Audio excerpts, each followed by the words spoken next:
And yo, the Sports Back Bros podcast is back at you on a Thursday. And it is Thursday. And what happens on a Thursday after the basketball season? Anything. Nothing. Anything, nothing. That's what's going on. The NBA has had us by the nuts the past couple of weeks. Matter of fact, the past couple of months between the playoffs and getting into the championship game, which is still the playoffs. But the NBA finally delivered what they needed to deliver most. And we do have our champion. We talked about that last Monday, giving all claiming praise to OKC and also acknowledging how much easier it was without Tyrese Halliburton, who started off hot, getting injured. Anyway, we're going to talk NFL football in another way. Oh, here we go with the comms issues. I guess you must have missed it. It must have put it out. Like, what's going you on? Froze on me. But let me just make one final comment on the NBA Finals. The other day I talked about how I thought it was very classy of SGA to go and check on Hadley while he was down on the court. Yep. And he even did more than that. After the game, he went and visited Hadley in the locker room, and they exchanged words. They dapped it up, hugged it out, and that just shows what kind of individual SGA is. You know, in the middle of a celebration, he's like, "Man, let me go check on Hadley." How many people would do that? And that's true. Respect to the SGA. In your own house, you closed it out in game 7, which is rare anyway. In a game 7, get into a game 7, and he's still worried about the next guy. But he comes across as a different dude anyway. The more they dig into it, and as he becomes a budding superstar, not just a star, they're going to dig deeper in it. Then, of course, you're going to try to just find anything. But everything they're finding so far shows you that he's a different breed, and only a different breed because of the way things are with everybody else these days. They're just being completely different altogether. He's doing it in a good way.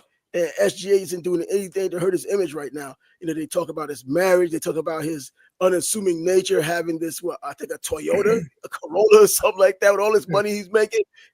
There's no law that says you have to get a ridiculously big car. You don't have to get a Bugatti. You don't have to be like Floyd Mayweather just because you have money. And because if you did, you'll be in the same spot as Floyd Mayweather. But anyway, another story for a different time. SGA just comes across ultimately as a good dude, and until someone proves otherwise, you shouldn't think otherwise, because it's going to get bigger and better for him. And the way the team is put together, they're set for another run even next year, and maybe even the year after that, before things start getting blown up because of finances. Right. But we said that about Denver a couple years ago too, but Denver lost some key pieces off the bench immediately.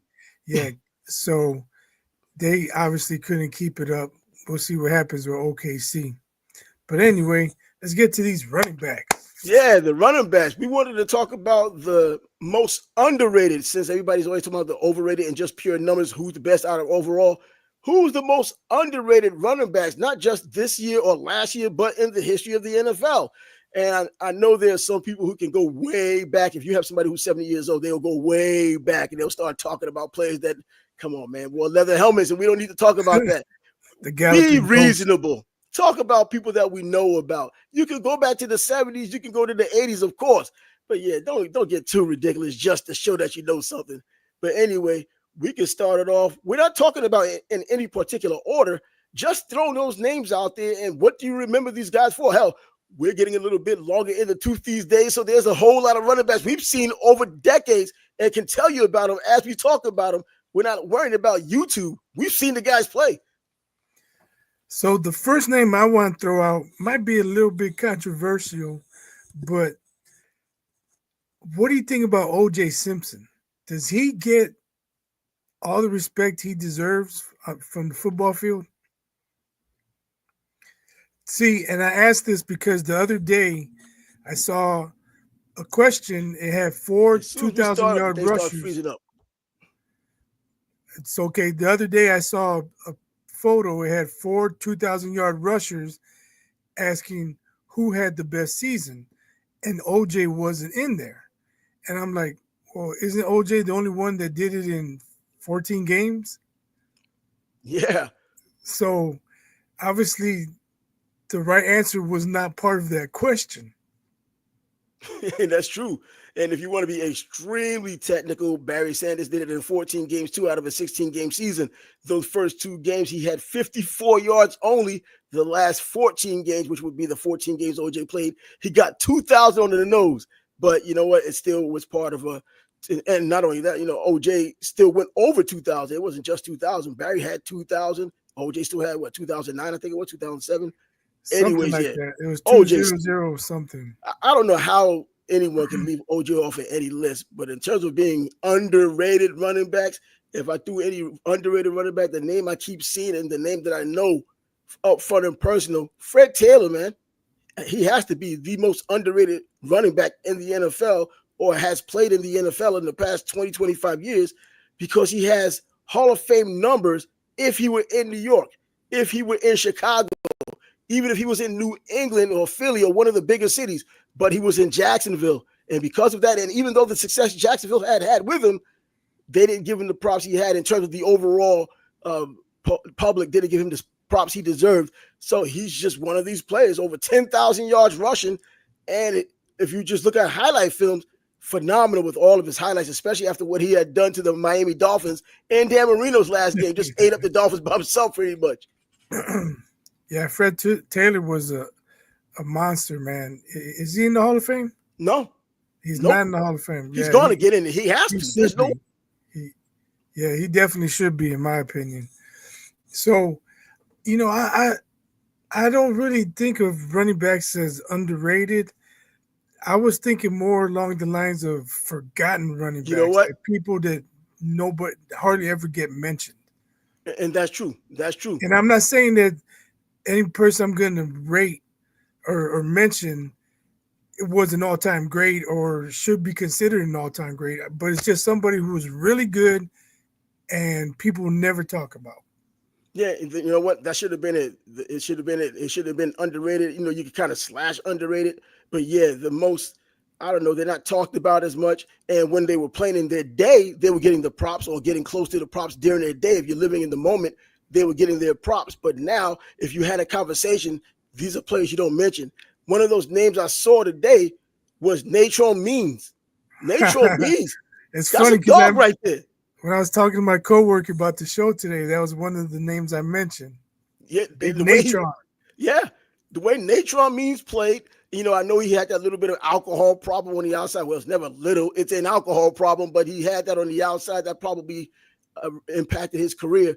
But he was a dog. I mean, the way he ran from the way when he was at North Carolina, when he ran here with the Jaguars, the guy just ran. He was a tough runner, and he had breakaway speed. He was that spark plug of a runner, about 5'10", but around 220 pounds. Yeah. Cannonball type of player, big thighs, good fast feet, and hey, he was a spectacular player for that small window of time that he did do it. Right. Somebody along those lines, kind of similar, Rodney Hampton. Rodney, you know what? It's interesting you mentioned Rodney Hampton because I remember that was my first training camp ever any team. I went to the Giants training camp that year, 1990. He was a rookie that year. It was also the same year that one of my other underrated or not talked about players, I guess probably in the Northeast more than nationally, Joe Morris, who was on that 86 Giants team, running back. That was his last season. It was Rodney Hampton's first season coming out of Georgia. And I know coming in, they thought he was a slow player. He's not really that fast, but his first time touching the ball against the Houston Oilers in preseason, he breaks an 80-yarder, and no one even comes close. Whatever happened to that speed that he didn't have? Yeah, but Rodney Hampton's one of those names. But as he got older, he started getting bigger, and he got a little slower because of it. And he was more of a reliable 3 yards in a cloud of dust player than he was an explosive player like he was when he was young. I tell you what, though, he helped win me a fantasy championship. Yeah, I bet. Carries were counted for points, and he carried the rock a lot. Yeah, and I know he had some games like 29 carries, 114 yards, and 2 touchdowns. I mean, like 3 yards. But that boy was getting his yards though, and he did it because he was there in the rotation when Otis Anderson, who did win the MVP of Super Bowl 25 with the Giants when they beat the Buffalo Bills, he took over for him afterwards, and so he started getting the load because before that he did fumble a little bit. He was more explosive, more weight on in NFL, but that's why he got those 34 carries for about 100 yards. But yeah, he still got it though. Yeah, Natron Means, Rodney Hampton, two guys cut from the same cloth, man. Big bruising guys. Just give him the rock and watch him work. One of those few players that coming from the University of Georgia, but he's from Houston. It's very rare you have a player that comes from Texas that ends up in the Southeastern Conference. They typically go to Texas or even one of the Texas schools, Texas A&M back then, the Southwestern Conference. You still had, he wouldn't go to Rice, but TCU was still there.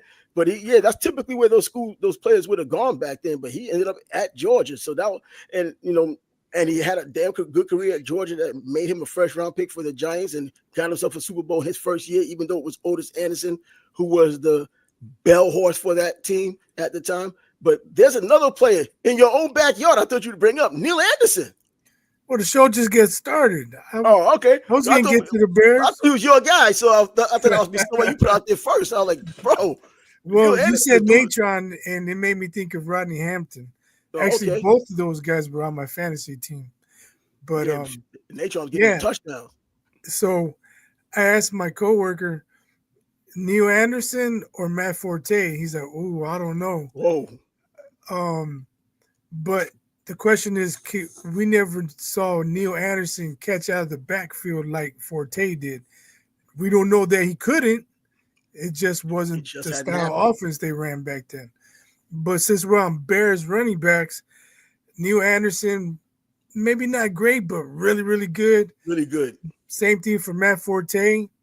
But the guy I want to mention is the ultra back, Raymond Harris. Because when he was with the Bears, he did everything. He blocked, he caught the ball out of the backfield, he ran the ball. That's why they called him the ultra back. You talk about a forgotten player. I mean, they probably remember more of him being at Ohio State than they remember him being the Bears. But he Bears fan. I saw him every Sunday. So yeah, exactly. So with the Bears, man, I just forgot all about him. But I do remember him at Ohio State. I do remember him from afar, only because he was a solid player. That's what we saw him as, a solid player. If you saw him every week, you get more of an idea if he's solid or if he's better than solid. And ultra back, obviously, he's doing something big. So yeah, Raymond, shoot, I forgot all about him. But anyway, there's so many damn players. And in the Midwest, keep it there. Robert Smith. Yeah, retired early. Bro, Robert Smith is a different kind of person if you just look at it from the outside. Yeah. I know he had his little struggles. They talked about, I keep saying little. He was probably too smart to be a football player. You know what? That's one thing I was going to say, because he was the guy when he was in college at Ohio State, pretty much quit the team with John Cooper because he was more interested in him playing football than what he was doing academically. He wanted to become a doctor, study to become a doctor. And, well, you know what? You got a scholarship to play football, and he wasn't seated just like that. And he quit the team. And just for the record, I'm not saying that, and I'm not implying that football players are dumb. I'm just saying Robert Smith was highly intelligent. Just a different kind of dude. Yeah. I'm not saying football players are dumb. That's not what I said. Yeah, what was it? Antro Roll that came from Princeton High School with the Florida State, and he fell in the draft because during all the testing and all the conversations and interviews, he didn't come across as someone who loved the football. He kind of liked football because he had a bigger calling. He wanted to be a doctor, but now he's in his home country. I think it's Trinidad, I believe. Well, his home country built a hospital for his people, and he's the doctor. So obviously he had a bigger calling than being in the NFL. The NFL wants robots that's waking up football, eating football, going to sleep, thinking football. And when you're dreaming, well, you might have football there too. And even in your nightmares, there's still football. Wake up in a cold sweat, well, football's still there. That's what they want. And he wasn't that kind of player. Didn't mesh well, but it worked out best for both. They didn't take him and waste a pick. That dude would run out of his shoes to get yards, man.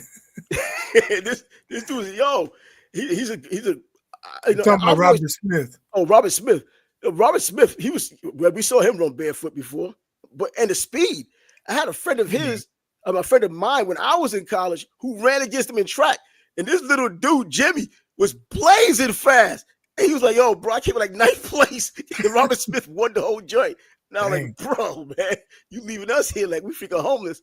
And you got Robert Smith leaving you. So I'm like, never mind. That's the difference between us. We all are not created equally. And that shows. So any other backs out there you want to throw? Oh man, there's a whole litany of backs we can just go down the list the Yeah, entire I freaking mean, show about. I thought it's your turn. I said Raymond Harris. Oh, Oh, no, okay. you said Robert Smith. Yeah, Robert Let me Smith. go. Let me go with number 40 for the Falcons, William Andrews. William Andrews. Was that back in the day? Yeah, Yeah, that's so, about like like 70s. late 70s, early 80s. Yeah, because I don't remember him playing it. I guess that's the grits blitz Oh man, time. William Andrews was a monster. I think his most favorite play, he caught the ball in the flat, and dude had a free shot at him. He just bounced off and went 80 yards for the touchdown. Like that's not a guy DBs wanted to tackle. Oh, nah. I was anybody big back then, especially with that flimsy equipment they wore. And we saw how Earl Campbell made things look with his flimsy equipment and those tearaway jerseys. You know, you took off the jersey, you see just about seashells on the shoulders, not exactly a bunch of cushion to protect them. Probably explains But everything that's but going if you on don't now know for who those things. William Andrews is, look him up on YouTube. Yeah, I'm gonna check him out. I'm definitely gonna check him out. You know, all these football I watch all these years. I wonder how the hell you get a chance to watch him from Chicago down in Atlanta. It was well, the Bears played the Falcons a couple of times, Okay. but it was like a game break highlight, the play I just described. Oh, okay, But because I saw him a few times. Yeah, like I said, the Bears played him a couple of times, and I was like, man, that dude's a bad dude, man. in New York, until they changed the rule, I think it was recently in the past several years, the New York area had got a chance to see every single Jets game and every single Giants game. So when the Jets played at 4, the Giants were playing at 1. If the Giants played at 4, the Jets played at 1. You know, and then you had your Monday night games, but we're going to watch those anyway. There wasn't any Saturday or Sunday night football back then. But yeah, you had a lot of we got a chance to watch everything. So unless the Jets or Giants were playing against these teams, and the Giants would have been more likely being in the NFC against Atlanta, it's just that we didn't see much of anything. We didn't. You just saw Atlanta on your lunchbox because I had a lunchbox with all the teams on it. That's what they were in Atlanta. They didn't get any buzz. You heard about the grits blitz later, but who cares about defense? You're always talking about offense. And, so for that, man, hey, another running back I got to run with, even though he come from a school I cannot stand, Ricky Waters. Yeah, he was good. Ricky Waters was really good. Another, I think he had 10,000 yards too. I think he's a 10,000-yard rusher. And Ricky Waters, man, the high stepping like Roger Craig, this dude can play. He has a good speed. And there you go for underrated Roger Craig. He should be in the Hall of Fame, in my opinion. Matter of fact, damn, I'm wondering, did he get? I know I read a story about how he finally felt he was finally getting in, and he didn't. He kind of cried about it, but he was upset about it because they said, "Yo, you're finally going to get in." So now he says, you know, I mean, outwardly, I don't really care if I get in or not, bro. You care if you get in or not. That's what I'm thinking. But after they keep pulling it away from you, making you a bridesmaid, I can see feelings wise why you wouldn't want to be bothered. I hate to say it, but he probably has to die first, man. Damn, that's the worst part about it, man. You die and won't even live to, get in. Right. We're going to take Roger Craig Hall posthumously. of Fame voters, man, they got issues on all the sports across the board. But he played on that team where the West Coast offense was in its infancy. No one caught up to it, so it was so explosive, and he was a huge part of that, receiving and rushing for 1,000 yards. I mean, Right. they didn't start doing that until much later when things got much more sophisticated and the rules changed so much. Now they're doing it because of those rules changing as much. Back when the quarterback wasn't protected, back when no one was really protected, damn near you just pretty much got rid of the clothesline. And if the ref didn't see it, no one called it anyway. It wasn't a replay. So it was different football back then. The longest yard. The longest yard. I think I broke his freaking neck.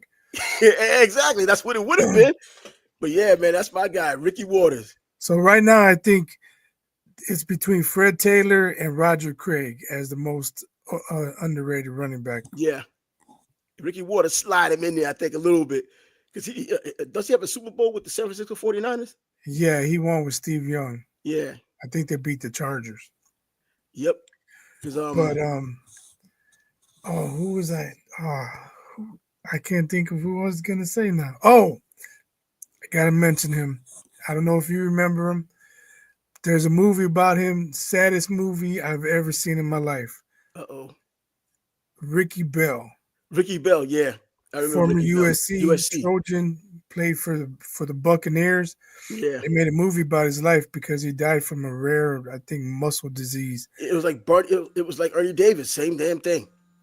When But Ernie Davis played with he had Syracuse. some quality seasons for the Buccaneers before he succumbed to that disease. But if you're interested in the movie, it's called Triumph of the Heart, the Ricky Bell story. You can find it on Prime. Man, Ricky Bell, yeah, I mean, no one talks about him that much because he didn't have as long a career. He's known more being at USC.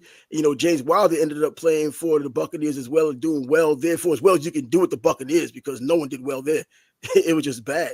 And another Buccaneer running back, hey, Eric Rett, if you want to talk about someone who just gritty between the tackles, rushing it hard. With a bad team, this dude came hard every step of the way, still trying to get that first down. And I remember him at Florida. Just a gritty, tough ass player. There's times when you wish that he would have played for just a better team, just to see how much better he could have been. But he was stuck with that pretty bad Buccaneers team, taking a beating, but still taking the first down, like the third down, like he took the first down, running hard as hell. Yeah, Eric Redd was pretty damn good. Yeah. So who might be next? Who's next? Just because I can't think of anyone else. The old Philadelphia Eagle, Wilbert Montgomery. My man. That was the dude on my list, bro. That was my first favorite running back. Little Wilbert Montgomery. Wasn't he? He was 28, right? 31. 31? I must be thinking somebody else then. Okay, yeah, you're right, 31. I can vision fast. I can vision his football card that I had now. Man, he was blazing ass fast, man. That was my first running back that I've ever was a fan of. And I remember people, why are you not a fan of Walter Payton? It's not like I'm not a fan of Walter Payton. I just see a lot more of Wilbert Montgomery being in the New York area, being in the Northeast. You get to see that. They're playing the Giants. Well, he's running through their asses because they was terrible back then. He was just blazing fast. And I remember, I think he caught someone from behind after an interception. I mean, he was a little scat back, so he wasn't going to get the ball a lot, but he made the most out of every time he had gotten the ball. So Wilbert Montgomery was my number one guy. Now, he made splash plays. That's what I remember. Exactly. Yep. And that speed, man, that speed. So, yeah, Wilbert Montgomery, my dude, man, number 31. Like Baskin and Robbins, 31 flavors. And my guy, another one of these guys I bring up, even though he had a pretty good NFL career, I don't think people completely forgotten about him, but I don't hear him in conversations here or anywhere else. Garrison Hurst. Yeah. Garrison Hurst coming out of Georgia, he was just an absolute animal. I think he ran the 40 with a torn ACL, with a partially torn ACL. The dude still ran a 4.38. That's crazy. I mean, seriously. And if you watched him play, I don't think you'd doubt it. That dude was just a phenom in college, man. I wish I'd have saw it. Well, these types of players end up going to bad teams. And at the time, the bad team was the Arizona Cardinals, which can kind of be the same thing now if they win. But back then, they were horrible. He goes there, but he starts getting his money when he goes to San Francisco. Yeah, Garrison Hurst was a bad dude, man. Oh, yeah. I like the dude, man. Tough dude, blazing fast, man. Yeah, I think he can be on the list for most underrated also. I don't know if he's up there with Taylor and Craig, but he's on the list. And I think the reason why he's not up there is because, he did play for the 49ers, a large market team, so people got a chance to see him more. But so did Ricky Waters, and won a Super Bowl with Ricky Waters' case. But Garrison Hurst, man, definitely somebody that's there. So next guy is somebody I hated, man. Hated him in college, hated him in the pros because he's from he played at Oklahoma, then he went to the Lions. And of course, you already know. I'm a Nebraska fan and a Bears fan. So Billy Sims, number 20. Bro. I don't know if you guys remember, but he has a highlight where he jumped in the air and karate kicked. Yeah. But besides that dude had moves, he had speed. Billy Sims could run the ball, man. And I'm surprised when Barry Sanders came, they hadn't retired his number. So Barry wore the same number 20, and Barry just honored that jersey he's now the guy, and people forget about Billy Sims. I think the reason why they forget about Billy Sims as an NFL player is because of Barry wearing that same number 20 and going to Detroit. Bro, that sucks. I think he won Rookie of the Year. But yeah, he was Rookie of the Year. I think they both were Rookie of the Year. Now, I'm talking about Billy Sims. Yeah, Barry. Yeah, but Barry's Barry. There's really no comparison there. And so, easy to think about it and then realize that Billy Sims, if not for the injury, maybe he's Barry. I don't know. He just keeps the jersey longer, so Barry doesn't even have to go to Detroit. Maybe They may he's not have. somewhere else. They may not have had the #1 pick to draft Barry Sanders. Well, Barry went number 3 anyways. Remember Tony Mandridge went in front of him and freaking Troy Aikman? Oh, that's right. I forgot about that. I'm saying one of the great worst drafts of all time. They may not have been as bad a team and been drafting that high. Yeah, and that's probably he should have been #1 though. I don't know what those GMs were thinking. Well, in hindsight, I remember when he ran, they was worried about his speed, and I was like, "Why are they worried about his speed?" And I remember they went to a pro day of his. I had the article, and he had a pair of I think he had some Asics on, and he ran 4.38, and they was like, "Well, is that good enough?" And they said Wayne Foster took a cigar. I was like, "Yo, that's our pick." That's it. Because everyone was on that Mandridge nonsense for the second pick, and Troy Aikman being the quarterback was going to definitely be the #1 overall, so that wasn't changing. But anyways, my guy, another one I would like to bring up is Charlie Garner. Charlie Garner, he was on my fantasy team. That dude was nasty, but he was a pain in the ass in Tennessee, better than all those backs they had, Aaron Hayden, all those guys they had over there. Comes to the pros, does the same thing. I mean, he did a lot of the same thing, and 187 pounds. That was it. Yeah, he was bad too. I liked watching him run the ball. Yeah, he was a hard runner. He caught out of the backfield. He just disappeared after a while, but he was there glowing for a pretty long time before he kind of went out, before the season was over. Or before his career was over. This was from my coworker. I may have thought of him, may not have, I don't know. But dude had a real solid NFL career. Sean Alexander. Why is he not in the Hall of Fame? For real. I don't know.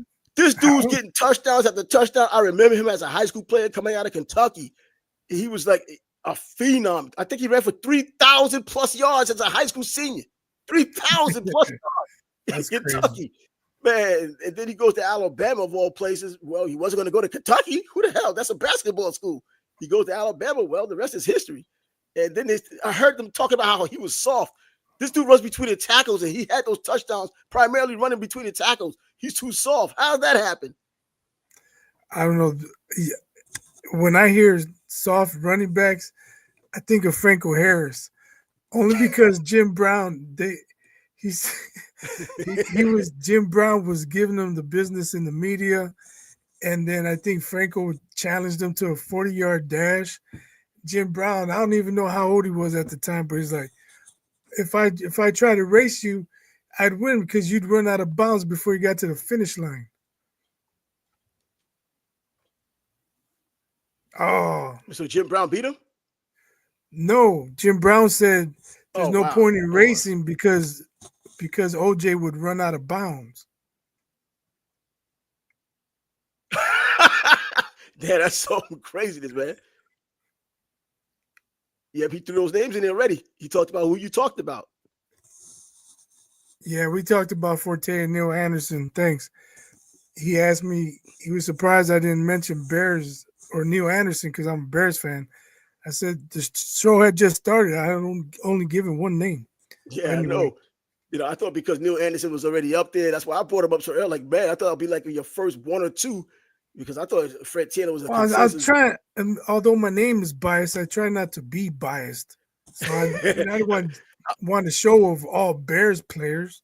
But I thought he just fit. But I thought that he just fit that narrative completely as being that person who's forgotten or underrated. And coming from a major market team. I would have gone to him, but we had only given two names when you asked. Out of all these damn players we could have gotten, man.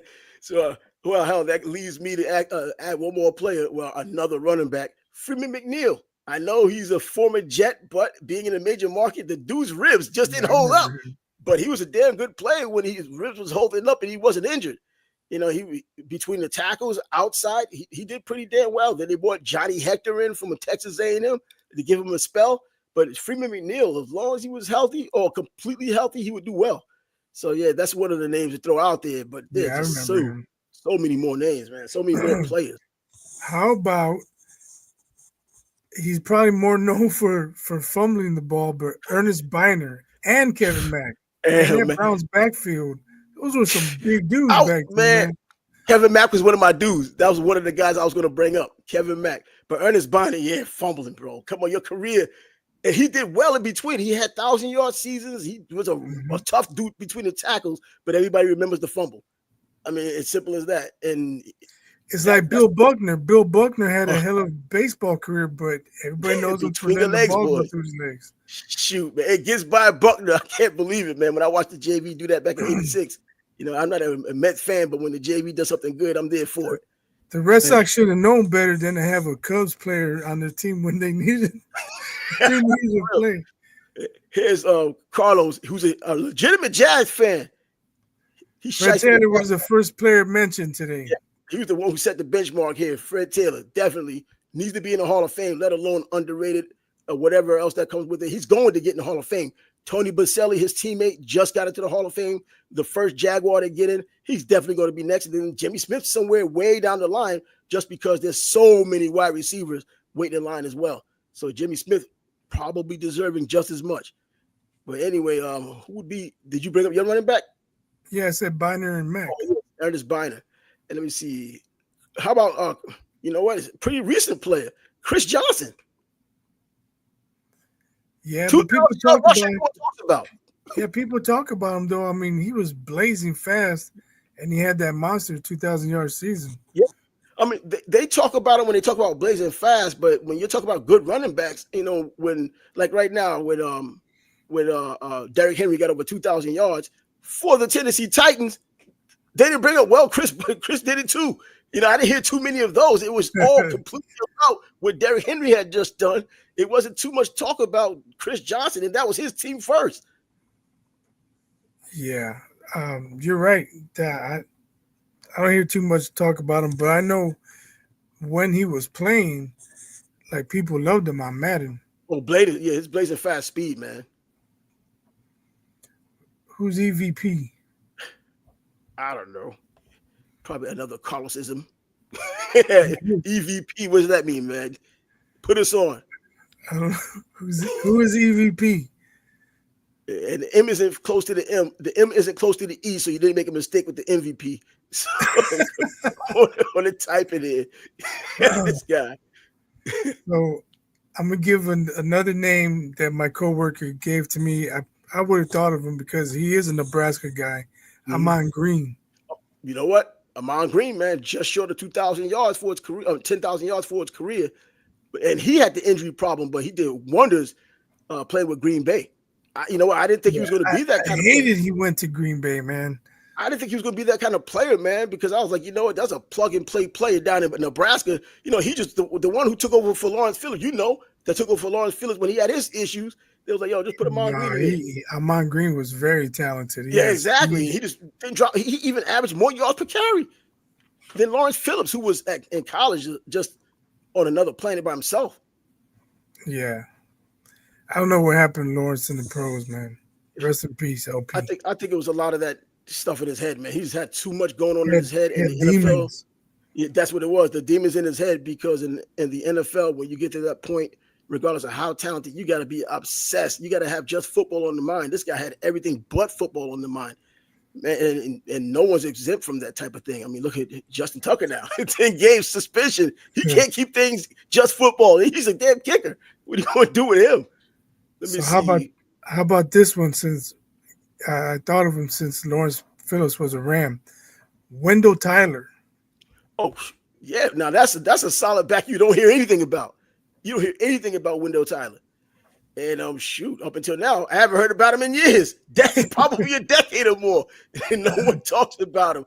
And I wonder why these players fall into the abyss. I don't know, why some have some staying power, like you would think about the way we talked about Priest Holmes when he was playing, to where we're not talking about him now, but we talked about him more than we talked about Wendell Tyler in the past 10 years. Yeah, for sure. Hey, Carlos, man, if you're still watching, man, tell us who EVP is. I know, right? Now you got everybody wondering and guessing what the heck is going on. It's crap, man. I try to stay focused on the show and not think about EVP. Who's EVP? He just making things difficult. Anyway, he might come back in. Let me see if I can think of another running back. Shoot. Because, look, we didn't make a list. We just going off the top of our head because we saw a lot of these guys play. And hell, if not all of them play. Marion Butts. He was another, like Natrone Means, another powerful player, huh? Was he with the Chargers? The Chargers, yeah. Yeah. Yeah. Marion Butts, man, another one of those players who, when in the moment you talked about him, if Chris Berman gave you a nickname, you got your nickname from the Chris Berman, you was doing something, and no one talks about him now. So I don't know, man. Going back to that Kevin Mack, man, I was one of those guys who just liked seeing him at the goal line. I think I'd never seen him stop at the goal line before. If it was 4th and 1, forget about it. He was getting brutalized, but he was still getting his touchdown.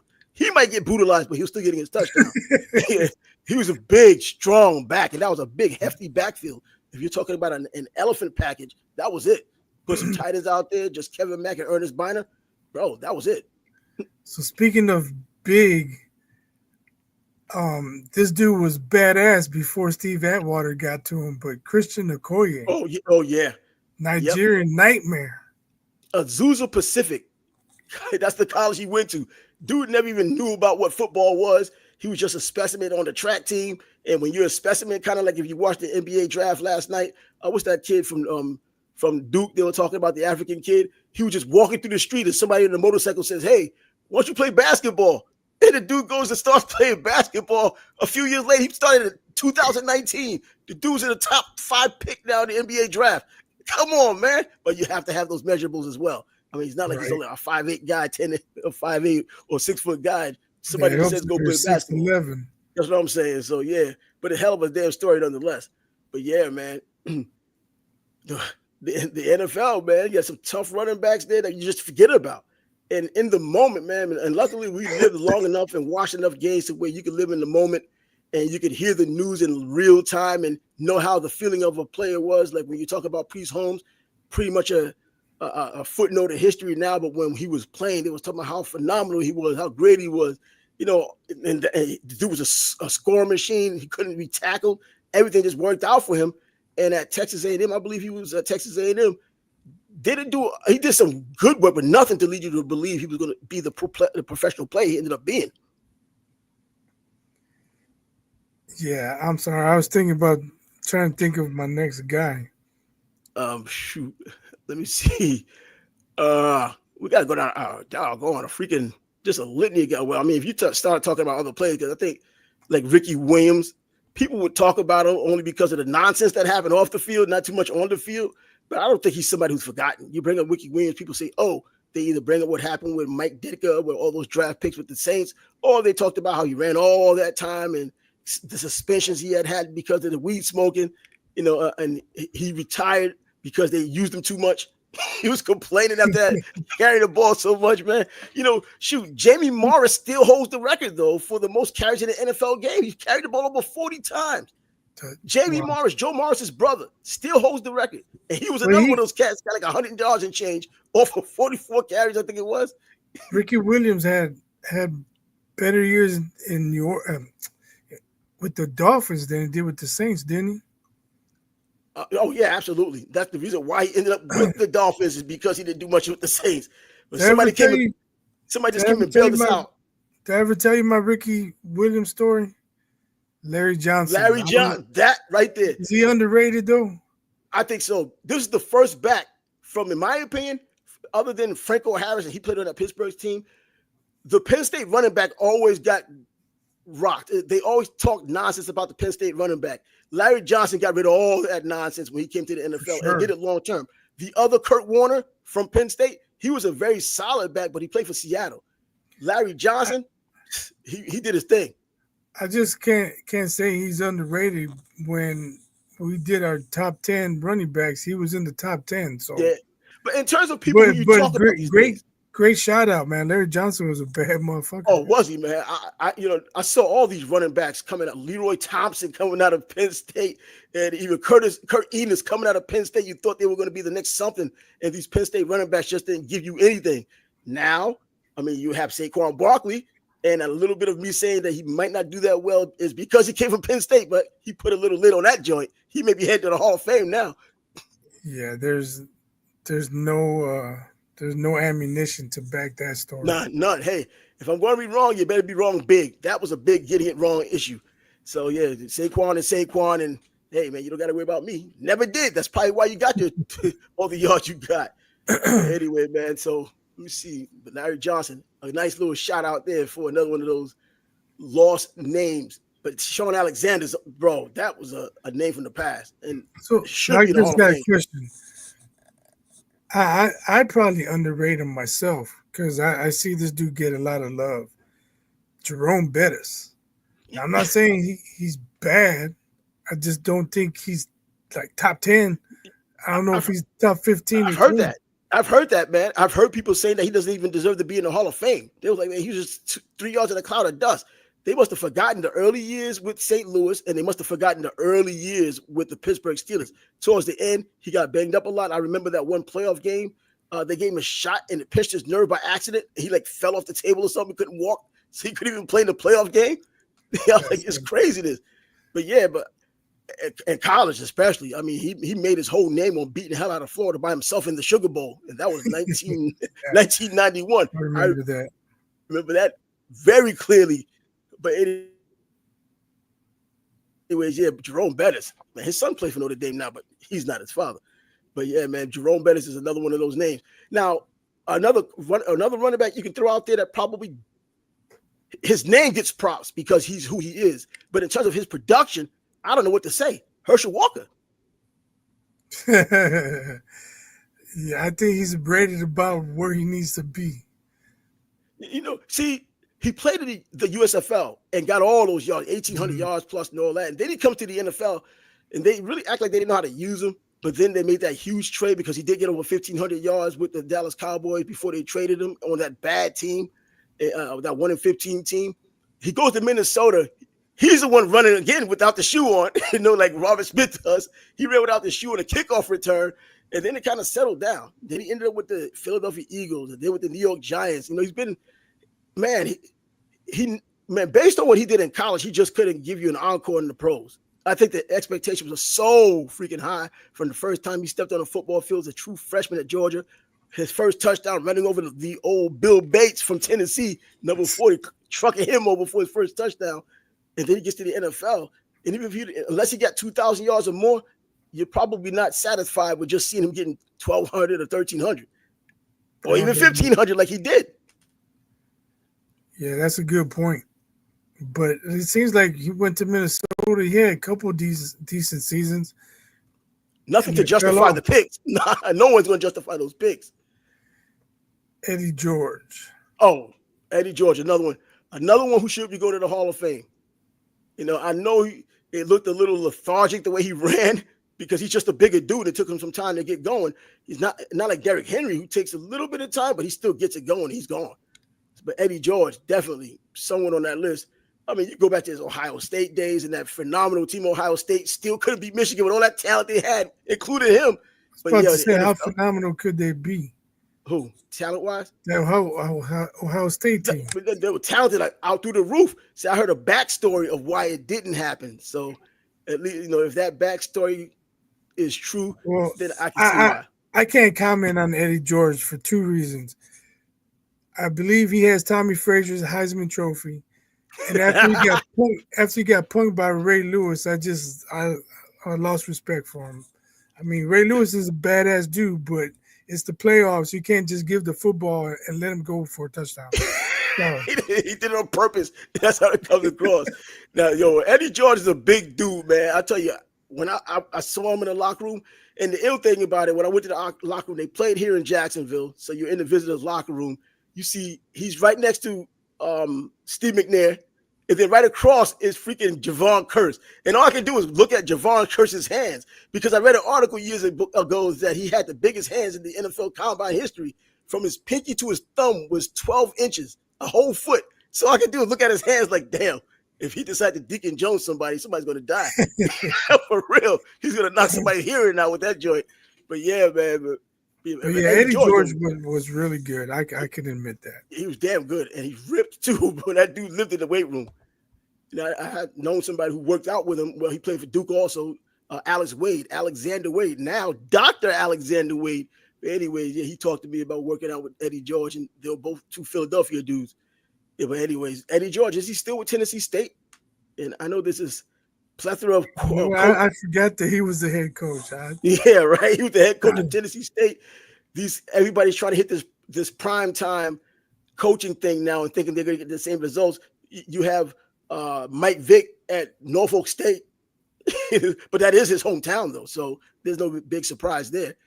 So you got all these players get an opportunity to coach. But anyways, back to the running backs at stake, man. We're kind of running out of running backs, but there's a whole bunch of damn running backs to talk about. Yeah, there's still a lot of guys. No, shoot, it's infinite. Let me see. Maurice Jones-Drew. Yeah. For the time, look, this dude led the NFL in rushing when the Jags were won like 4 games on the season. He leads the NFL in rushing. They had nothing else to do passing wise. He's getting it. And I knew that his style of running was going to be the reason why he didn't have a long career, because he was so physical. And I watched him ever since he was a high school kid at Concord de La Salle. And he was playing in that Cal-Florida game when they used to have California playing against Florida. And, Florida just has the players. But this year, Maurice Jones-Drew, man, he just ran through them. And then Deshaun Jackson, he was doing it out there when he was a high school kid. Bro, come on, look at that talent out there. But Maurice Jones-Drew, blazing fast, a second rounder. He changed his name to Jones-Drew, in honor of, I think, his grandfather. But powerful runner. And don't forget what he had done to Sean Merriman in that block. Big mouth Sean Merriman when he got killed in that freaking block. Yeah. No one forgets that. If you didn't see it, go to YouTube. Just put Sean Merriman, Maurice Jones-Drew. Sean Merriman did a lot of talking. The typical Northeastern thing coming from Maryland. And Jones-Drew just put that dude to sleep at 5'7", but he was like 225 pounds. Powerful dude, man. Insanely powerful. A cannonball. But anyway, yeah, Maurice Jones-Drew is one of the names you can pop up. What about Ray Rice? Infamous and forgettable, but the dude did his thing when he was playing the game. He did well when he was playing the game. A running back from freaking Rutgers. I mean, who does that? Come on. I mean, Brian Leonard years ago. I'm after him. But Ray Rice. And, when you look at his career as a whole, it looks like he didn't do as well. But those pockets of time that he did do well, that's the reason why we know his name. And not just because he was with Baltimore. He was a dynamic player in certain areas. You can see the explosiveness. You can see the power for his size. You can see it. Yeah. Also played basketball. Got an all-state basketball team when he was at Mount Vernon High School. Really? Yeah, he's a hell of an athlete, man. Yeah, just keep him out of the elevators. I knew you couldn't leave that alone, boy. You can't get out of here. Just let that guy be. And let him deal with his own demons by himself. Give him some help. And he needs some damn help.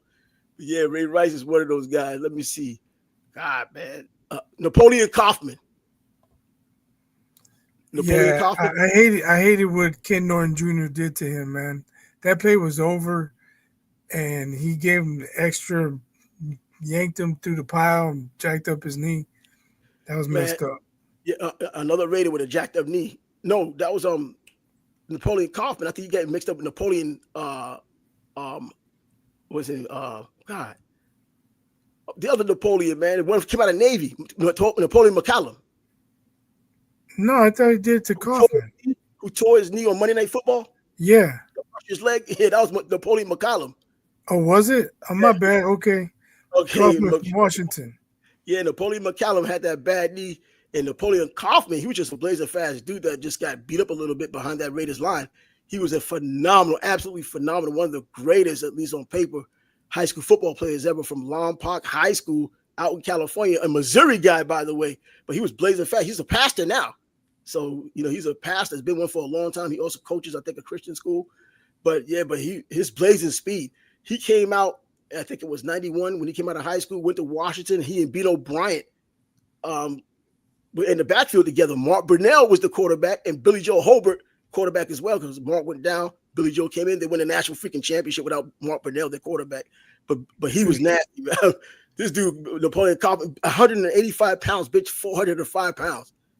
Oh. And his arms were ripped. That dude was on another planet with his ripness. Trust me, he gave Nebraska the work, man. I remember he was. You mentioned how fast he was. Oh, blazing fast. They couldn't mess with him in the open field. This dude was breaking records as a sophomore in California. This dude was running like a 21-second 200 meters as a sophomore. See, he's just sick. You look at some of these players and you go back to their high school years, or even sometimes even back further than that. But like Marshall Faulk, you hear the stories later on after he becomes a star, like at San Diego State. Oh, he's leg pressed about 1,000 pounds. What? You don't even think about the things they're doing that shows how fast they are or how come they're that good. Then he runs a 10 300 meters, 10 300 meters in high school. And the reason why he doesn't go to Miami because they wanted to be a defensive back. He wants to play running back. Goes to San Diego State. The rest is history. Everybody becomes Wally Pip. He gets the opportunity. Everybody else sits. And that's what it was. That was it. So I don't know if he's underrated. Maybe didn't have the career a lot of people expected. But Reggie Bush, man, that dude was electric. You know what? I remember his preseason game, and that was electric when that first preseason carry he got, and they just fell on themselves because they just thought it was going to be, what was going to happen when his NFL career really started against starters, and it wasn't. But yeah, electric as a college running back and left so much to be desired. There was no way he was going to live up to it. I'm thinking almost Barry Sanders 2.0, and we don't get any of it. And then the injuries didn't keep him, kept him down. Man, Reggie Bush. I don't know. Did people really forget about him? Because I think because he didn't get his Heisman for a while, that's the only why people didn't forget about him. Now he has it. But when they talk about Reggie Bush, they talk about his Heisman. Yeah. They talk about NIL, but they don't talk about his play on the field in the NFL. Yeah, he did some work in the NFL. The injuries I think was more of an issue for him. But yeah, Reggie Bush, forgotten as an NFL player, if you would talk about NFL players and what have you done for me lately, I don't know. His name doesn't come up too often. You look at Fanville. Well, he's not on Fanville. He's getting Dr. Pepper, but he's on other commercials. You see him on. But hey, he got his Heisman back, and now they should give him some money back now that NIL is the thing to do now, and everybody's getting paid contract-wise now based on the new, I guess, the quasi-collective bargaining agreement, even though they don't have one. But everybody's getting paid now. But yeah, man. So another running back to come up with. Shoot, they just so many. I was gonna say Emmett Zeroway, but that's only a name I remember. But he didn't do anything. Don't worry about it. They didn't remember him when he was playing. Don't worry about him now. West Virginia is where they remember him. That's it. But Mewelde Moore. He was another one of those poor man's Matt Forte, catching out of the backfield, came from Tulane. He was supposed to be he was a poor man's Matt Forte. He caught a lot of passes, just couldn't get too far. I think that 4.6 speed, almost 4.5 speed, prevented him from doing it. So I pulled that from the toilet there, man. You got me with that one. And I had to go with some damn body, man. So what do you think about this one? I believe he's in the Hall of Fame, and he's well known, but nobody talks about him as a GOAT or one of the greatest. John Riggins, Diesel. Oh. In true Jet fashion. We had him first. That's it, man. We had him first. That's what I can say. He goes to Washington, becomes a freaking legend. And that's it.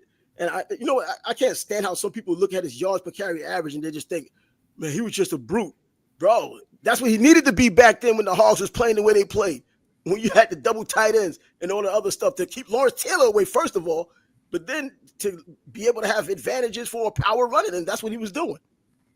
But John Riggins easily. Yeah. Man, like I said, we had him first, and no one cares. So how about shoot. Let me see. I'm trying to figure out. I'm about at the end of the list. I'm sure there's a lot of guys out there. Stephen Davis. Another Washington Redskin. Big guy. The one that got punched beat up by Michael Westbrook.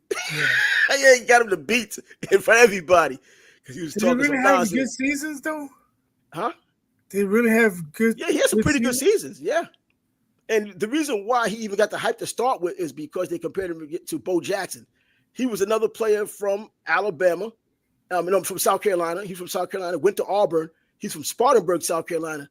I remember he won the 100 meters championship at 200 pounds. That's not only for the little dudes. He won the 200 meters championship in a fast state like South Carolina. Goes to Auburn, and they're just waiting for him to become like Bo Jackson. He starts showing flashes of having the speed and the power, but he never was. No one's going to be Bo anyway, so stop asking that. But then, he goes to the NFL. He does fairly well, picked in the first round, so there's a reason why they thought he belonged in the first round. And he did well. Those were great Washington Redskins teams. But, you can see the speed every now and then. And then he got the beats, and then, bro, I don't know if his career went down the tubes because of it. Dude has some fear factor in his heart because of it. I don't know. But Stephen Davis was a name you talked about quite a bit. Chris Berman, talked about him quite a bit when he was playing. So I guess that justifies a little bit of something because no one's talking about him now unless you're talking about the beats. That's it. You remember him now from that alone, not even football. Right. Yeah, I think I'm tapped out, bro. Yeah. There's so many more players, but come on now. What can we put in just this short period of time? I mean, we had to name like 30 dudes at least. That's what I'm saying. And then have a backstory with some of these damn dudes. Come on now. These are dudes, and this is where you're getting old because you can talk about these players because you did watch those players. It's not like my grandfather talking about YA Tittle. And I'm like, what's the YA stand for? I'm more interested in that than him actually playing for the Giants. But anyway, yeah, we at that 55-minute mark, so it's about time we close it out. But yeah, we got some contributions from some comments here, with Eddie George being one, Larry Johnson being another, and Carlos coming. Still want to know who EVP is. EVP, right? And Fred Taylor coming in, but Fred Taylor was the one who led off the show because I believe out of all those players we mentioned, Fred Taylor is that player who's the most underrated of all because he should be in the Hall of Fame. And I think along with Roger Craig and Ricky Waters should do the same. How about Brian Westbrook? That's a name we can throw out there as well. Coming out of Villanova without a freaking ACL. And then he blows out his ACL again, still comes back, does his thing. Bro, man, the game of football in the most brutal position. Who was the Redskins? Didn't they have a running back who won the MVP in the Super Bowl? Oh, Timmy Smith. No. Timmy Smith didn't get that. He didn't get it. Doug Williams won it that year. Oh. Timmy Smith ran for like 180 yards. No, he ran for 200. I think 205 yards. The dude was a 5th-round pick from Texas Tech. And he thought he could hold that against him when he got to during the offseason. He thought he could try to get a contract. And they were like, nah, bro, you're wrong. You ain't getting it. And I think he tried to do a holdout. His agent gave him some bad advice. Next thing you know, he was cut after a little while. He couldn't capture that lightning in the bottle. Yeah, but Timmy Smith, man, every time I touch the ball, he was gone.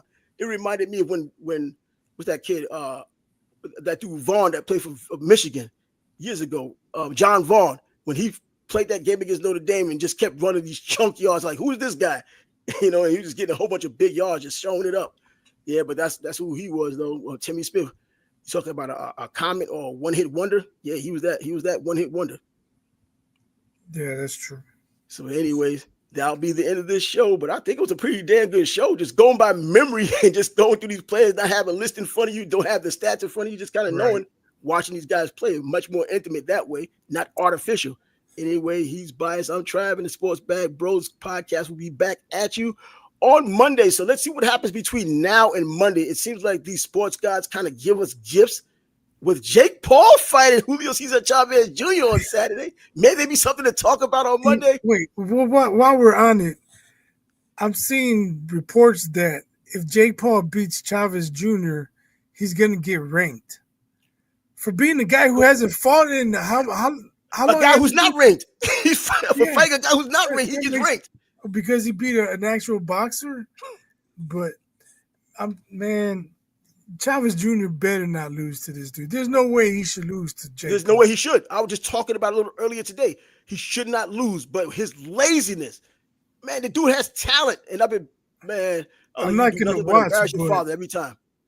I'm not going to watch, but I'll be so disappointed to hear. Nah, I'm not. No way. I'm not even watching it. If I was still on that Chavez bandwagon like I was before, because I always thought, just wait. Nah, it's not there anymore. That ended years ago. That ended with Sergio Martinez. But anyway, yep.